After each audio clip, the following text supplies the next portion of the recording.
1964 CPI പിളർന്ന് CPM ഉണ്ടാവുന്നത്. അന്ന് ദേശീയ കൗൺസിൽ യോഗത്തില് അഭിപ്രായ വ്യത്യാസം ഉണ്ടായി. പല സംഭവങ്ങളുടെ തുടർച്ചയായിട്ടുണ്ടായതാ.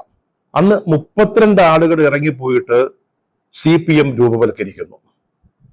ഇപ്പൊ CPI പറയുന്നത് അന്നത്തെ ദേശീയ കൗൺസിൽ യോഗത്തില് 95 പേര് പങ്കെടുത്തിരുന്നുവെന്നും 32 പേര് ഇറങ്ങിപ്പോയി.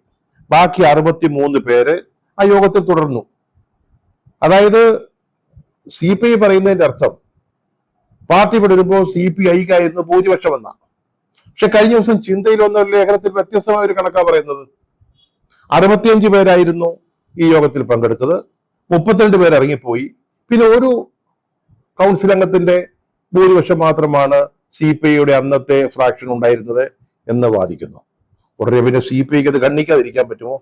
സത്യമൊകേരി നവയുഗത്തിൽ ലേഖനം എഴുതുന്നു, അത് 95 പേരായിരുന്നുവെന്നും 32 പേരാണ് ഇറങ്ങിപ്പോയതെന്നും ഒക്കെ പറയുന്നു.